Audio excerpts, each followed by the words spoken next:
سننا ہے. اب دوسری اذان نئی بات ہے. میں نے آپ کو وہ حدیثیں دکھائی تھی کہ نہیں حدیثیں دکھائی تھی.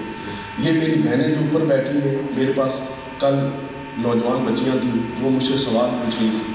یہی سوال پوچھ رہی ہیں کہ کلاس میں آپ آئیں گے, کلاس میں آپ کو بتائیں گے. اس لیے وہ بھی غور سے ان باتوں کو سنیں اور سمجھیں. میں پہلے بتا رہا ہوں کہ جو بندے آپ کو قبر پہ جانے سے منع کرتے ہیں وہ ایک بات ہی کہتے ہیں کہ قبر پہ جانا بدعت ہے. تو میں آپ کو بتا رہا ہوں کہ بدعت کیا ہے. بدعت کا بتانے کے بعد میں آپ کو ثابت کروں گا کہ یہ بدعت نہیں ہے. اگر بدعت نہ ہوئی تو پھر جانا پڑے گا. پھر جو آپ کو منع کریں گے نا, آپ سوچیں گے آپ تو کہتے ہیں بدعت ہے, بدعت تو ہے نہیں, چلو اب ساتھ ہمارے پھر لے. اس لیے یہ بات سمجھیں کہ بدعت کسے کہتے ہیں. جب بدعت سمجھ میں آئے گی تو اب میں دوسری ایگزامپل آپ کو یہ دینے لگا تھا کہ مسلم شریف کی وہ حدیث میں نے آپ کو دکھائی تھی. آئی شوڈ یو دا حدیث وhere نبی پاک علیہ السلام was telling us کہ you are not allowed to write down my hadith. You are not allowed. This is the Muslim Shari's hadith. This is written in the Muslim Shari that don't write the hadith. This was written in Muslim Shari that don't write the hadith. مزہ آیا کہ نہیں آیا؟ حدیث is telling us don't write down my sayings. اور وہ لکھی ہوئی مسلم میں ہے جس کو صحیح مسلم کہتے ہیں. اب کیا کریں؟ A person is saying that Nabi Pak was told you don't write down, and he is writing down that Prophet don't write. بندہ ہے کہ گہرے شیرنا نذرانہ کھانا پہ ہوا ہے تو نہ لانا پہ ہوا ہے کہ علماء کہ گہرے شیرنا نذرانہ نہیں کھانا. وہ کھانا کیسے کیا ہے؟ پھر علماء بھی مننا ہے. بندہ حدیث لکھ رہا ہوں, لکھتے ہوئے کہہ رہا ہوں کہ سرکار نے منع کیا تھا حدیث نہیں لکھنی. مطلب کیا ہے؟ مطلب یہ ہے کہ اگر ان کے نزدیک اس حدیث کا وہ مطلب ہوتا جو تمہاری سمجھ میں آئے تو نہ لکھتے, کیونکہ وہ نبی کو ماننے والے. Understand ہو رہے کہ نہیں؟ This is written in Muslim Sharif. And the Imam Muslim, he himself writing the hadith in the book. So he is the believer of Nabi Pak alayhi salam, proper follower of Nabi Pak alayhi salam. When he got the hadith that don't write my hadith, then why he is writing down? Because he believed. What he believed? Afaji. What he believed? Imam Muslim. He believed that the meaning of this hadith is misunderstood by other people. I'm understanding. What is the understanding of Imam Muslim? He told us that when Nabi Pak at the time when the Quran was revealing, at the time of the revelation, Nabi Pak told his companion not to write down my hadith. Why? If you write down my hadith as well, that will mix up with the Quranic ayahs. So write down only the Quranic ayahs to stop the mixture, تاکہ mix نہ ہو. قرآن کی آیتیں اور حدیثیں mix نہ ہو جائے, اس لیے نہ لکھو. یہ بات کس کو پتہ ہے؟ علماء کو پتہ ہے. حالانکہ حدیث میں صرف یہ بات لکھی ہے, میری حدیث نہیں لکھی. حدیث میں اتنی بات لکھی ہے نا. لیکن یہ بات کس کو سمجھ آئی ہے کہ اب لکھ سکتے ہیں جو علماء ہیں, جو نبی پاک کے پاس بیٹھے. جن لوگوں نے نبی پاک علیہ السلام کے پاس بیٹھ کر دین سیکھا ہے نا, جنہوں نے نبی پاک کے پاس بیٹھ کر دین کو سمجھا ہے, ان لوگوں نے بتایا ہے کہ حدیث لکھ سکتے ہیں, کیونکہ وہ ضرورت کا وقت جا چکا ہے. انہی لوگوں نے بتایا کہ میلاد پر اتنے خرچے آپ کر سکتے ہو, اس لیے کہ وہ زمانہ جس وقت مسلمانوں کے پاس کپڑا پہننے کے لیے ایک نہیں تھا. میں نے ایک ساتھی کو میلاد شریف کے حوالے سے حدیث دکھائی کہ نبی پاک علیہ السلام سے پوچھا کہ یا رسول آپ روزہ کیوں رکھتے ہیں سوموار کے دن؟ مسلم شریف کے حدیث ہے یہ, کیوں روزہ رکھتے ہیں؟ Why do you fast on Monday? نبی پاک صلی اللہ علیہ وسلم ولدت تو فی, that is my birth, I was born in that is why I'm keeping روزہ. وہ مجھ سے سوال کرنے لگا کہ وہ تو روزہ رکھتے تھے, وہ تو اس دن کھاتے کچھ نہیں تھے, تو میلاد منانے والے سارا دن کھاتے ہی رہتے ہیں, میلاد کی خوشی مناتے. آپ کس طرح؟ میں نے کہا میں آپ کو اس کا جواب دے سکتا ہوں. ہنسانے کے لیے تو یہ بات بڑی آسان ہے, لیکن سمجھ جب آئے گی تو پھر آپ کو پتہ چلے گا. میں نے کہا نبی پاک علیہ السلام کے جو صحابہ تھے وہ تو ایک چادر میں نماز پڑھتے تھے، تو تم نے تو یہ ٹراؤزریں بھی پہنی ہوئی ہیں، اوپر تم نے شرٹیں بھی پہنی ہوئی ہیں، اوپر اس کی جیکٹیں بھی پہنی ہوئی ہیں، جو مولوی تمہارے انہوں نے جناب اوپر جبے بھی پہنے ہوتے ہیں، اس کے اوپر قبا بھی پہنا ہوتا ہے، اس کے اوپر جناب اور کچھ لگایا ہوا ہوتا ہے۔ صحابہ کرام تو ایک چادر میں نماز پڑھتے ہو، تم 36 کپڑوں میں نمازیں پڑھتے ہو کیوں؟ وہ غریب تھے۔ میں نے کہا نبی پاک علیہ السلام نے بھی دیکھا میرے صحابہ کرام جو اپنے گھر والوں کے لیے ایک دن کی روٹی مہیا نہیں کر سکتے، اگر میں میلاد بناؤں اور میرے میلاد پر خرچہ ہو تو یہ میرے صحابہ کرام میں جو غریب ہیں روٹی نہیں کھا سکتے، میرا میلاد منائیں گے کیسے؟ اور میرے غریب امت میرا میلاد کیسے منائیں گے؟ کہا میں خود بھوکا رہ کے دن گزارتا ہوں تاکہ ساروں کو بتا دوں، اور میرے غریب امتی ہو، اگر میرا کوئی غریب امتی اسی طرح بھی میلاد پر کچھ نہ خرچ کر سکے تو بھوکا رہ کے تو میرا میلاد بنا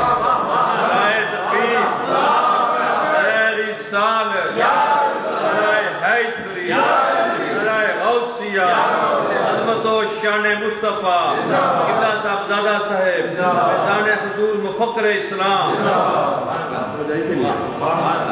رہ کے تو میلاد بنا لے گا نا۔ اب وہاں سے سفر شروع ہوا، جو مسلمانوں کے پاس پیسے آتے گئے، مسلمانوں نے سمجھا کہ اپنی کسی خوشی کے مقابلے میں نبی کی خوشی زیادہ عزت کے ساتھ یہی وجہ ہے سب اپنا برتھ ڈے کرتے ہیں تو اس پر اتنا خرچ نہیں کرتے جتنا کہ نبی پاک صلی اللہ علیہ وسلم کا برتھ ڈے کرتے تو اس کے سمجھ آئی بات؟ اب بعض لوگ یہ بھی کہیں گے آپ کو کہ جی نبی پاک علیہ السلام کا میلاد کرنے لگے ہو تو یہ پیسے غریبوں کو دے دو، اتنے پیسے خرچ کرتے ہوئے غریبوں کو کیوں نہیں دے دیتے؟ اس وقت وہ بندہ جو سوال کر رہا تھا میں نے کہا کہ اپنے گھر کے ڈیکوریشن پیس اٹھا کے بیچ اور غریبوں کو دے، اپنی بیوی کے جو جتنا میک اپ کا سامان ہے نا وہ اٹھا کے بیچ دو غریبوں کو دے، کرے گا؟ یہ جو فضول قسم کا سامان ہے یہ تو جمع کرتا جاتا ہے، ایک مکان آیا تو دو مکان ہے تو 4 مکان، اس طرف تو نہیں خیال کرتا کہ مجھے پیسے جو زیادہ آ رہے ہیں میں غریبوں کو دوں۔ جب نبی کی عظمت کی بات ہوتی ہے تو اس وقت تجھے غریب یاد آ جاتا ہے؟ ارے نبی کی جو غریب ہے نا انہی کا نبی ہے، اور یہ غریب لوگ ہی نبی کے میلاد پر خرچ کرتے ہیں۔ امیر کم ہے جن کو یہ توفیق ہے، غریب ہے۔ میں آپ کو ایک مثال دیتا ہوں، میں پاکستان میں تھا تو ہم نے نبی پاک صلی اللہ علیہ وسلم کے میلاد کے لیے محفل نعت رکھنا چاہیے، اور ہماری محفل نعت ذرا مختلف قسم کی ہوتی تھی۔ آج کل تو محفل نعت یہ ہے نا کہ جس طرح وہ ایک ممبر محفل نعت کی بےعزتی نہیں کر سکتا، اس طرح کا ایک سسٹم بنا دیا ہوا ہے کہ نعت خان بلائے، انہوں نے نعتیں پڑھی اور اللہ کے بارے۔ ہمارا محفل نعت کا یہ سسٹم یہ ہوتا تھا ایک نعت خان نے نعت پڑھی اس پر تبصرہ ہوتا، ٹھیک پڑھی ہے یا غلط پڑھی ہے، صحیح پڑھی ہے یا غلط کہا ہے، جو اس کی کمی پیشی ہے وہ لوگوں کو بتانا کہ یہ بات اس نے شعر کے بیچ میں کہا یہ غلط ہے۔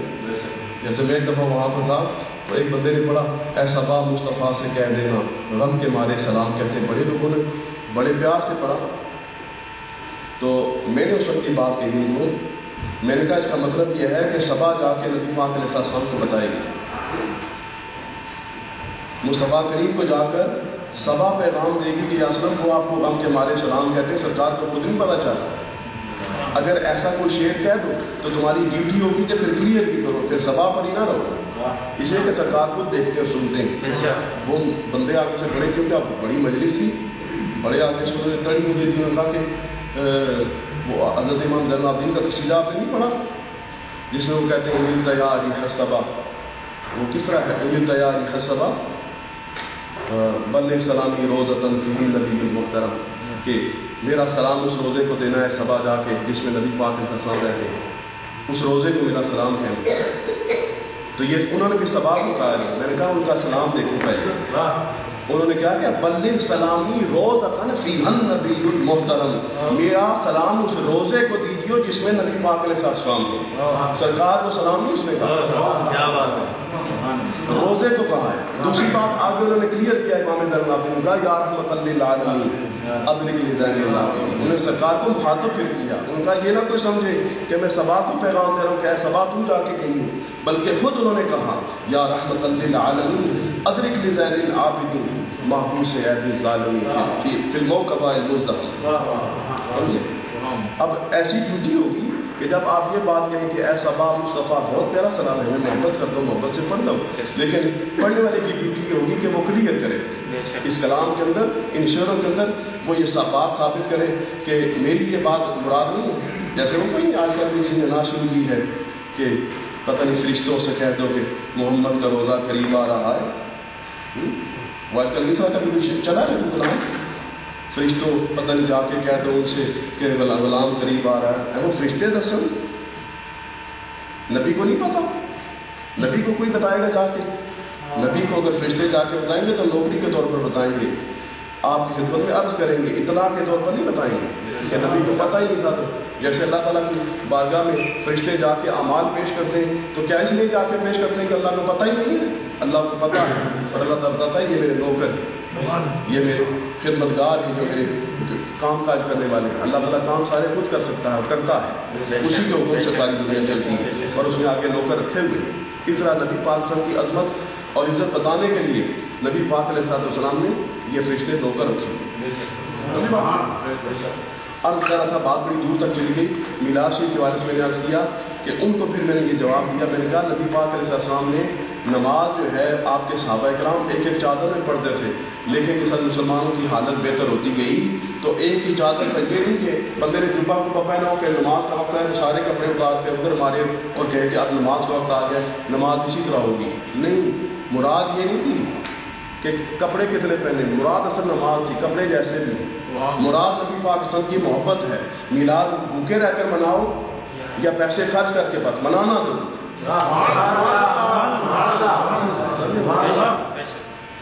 اس لیے یہ بات ثابت میں کر رہا ہوں کہ بدعت کسے کہیں گے، بدعت کیا ہے. اب جب میں نے یہ بات آپ کو ثابت کر دی کہ تراویح کی نماز جماعت کے ساتھ 20 رکعتوں میں نبی پاک کے زمانے میں نہیں تھی، حضرت ابوبکر کے زمانے میں نہیں تھی، یہ فاروق اعظم کے زمانے میں شروع ہوئی بدعت. اور خود فاروق اعظم نے کہا نعمت البدعۃ حاضی، کتنی پیاری بدعت ہے بخاری شریف کے الفاظ ہیں. اسی طرح حضرت عثمان غنی نے اذان دوسری شروع کرا دی، پہلے نہیں تھی. اب یہ کیا جو ہمیں لوگ بدعت ہے، اب یہ معاذ اللہ پھر یہ کام ہمیں جہنم میں لے کے جانے والے ہیں. ہم جو 20 رکعتیں کھڑے پر رمضان شریف کے اندر پڑھتے ہیں، اور جن لوگوں کو بیچارے سارا دن جنہوں نے کام کیا ہے 10-10 12-12 گھنٹے کام کر کے بیچارے آتے ہیں اور آپ کے کھڑے پر قیام کرتے ہیں اور 20 رکعتیں قرآن کی سنتے ہیں. خود ہمارے حافظ جو ہیں بیچارے اس ملک میں ایسا کوئی سسٹم ہے کہ سارا دن کام کر کے رات کو آ کے وہ تراویح پڑھاتے ہیں، تو معاذ اللہ وہ پھر جہنم کی تیاری کریں. یہ جمعے کے دن جو اذانیں دیتے ہیں بیچارے، مرید صاحب کیا حال خیریت ہے نا؟ اگر آپ سے کوئی پوچھے یہ کہ آپ 2 اذانیں جمعے کے دن دیتے ہیں، جہنم کی تیاری کے لیے دیتے ہیں کہ جنت کی تیاری کے لیے دیتے ہیں؟ اس طرح ہر نئے کام کو بندہ اگر یہ کہے کہ یہ بدعت ہے تو غلط ہوگا. سمجھے؟ پھر بدعت کیا ہے؟ ہم کہتے ہیں کہ بدعت اس بات کا نام ہے کہ جس نئے کام کی وجہ سے، اب یہ ذرا غور سے سنیں، بدعت کسے کہتے ہیں؟ بدعت اسے کہتے ہیں کہ جس نئے کام کی وجہ سے نبی پاک علیہ السلام کی کوئی سنت رہ جائے، کوئی سنت چھوٹ جائے، جس نئے کام کی وجہ سے دین کی مخالفت ہو، وہ نیا کام بدعت سیاح ہوگا، بری بدعت ہوگا، اور اس کا کرنا منع ہوگا. سمجھے بات؟ مثلا ایک ایسا کام آپ کریں کہ وہ کرنے کی وجہ سے بے شک اس کی شکل و صورت کیسی تھی، نبی پاک علیہ السلام کی سنت فوت ہو جائے، نبی پاک کی سنت پر عمل نہ کیا جا سکے، تو ایسا نیا کام بے شک ظاہر نیا اچھا لگے، نیک لگے، لیکن چونکہ اس سے نبی پاک علیہ السلام کی سنت فوت ہو رہی ہے اس لیے وہ چھوڑنا پڑے گا.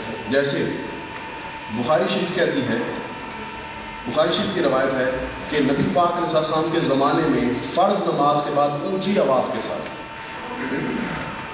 جسٹ آفٹر، اسٹریٹ آفٹر فرض نماز، حافظ ذیشان علی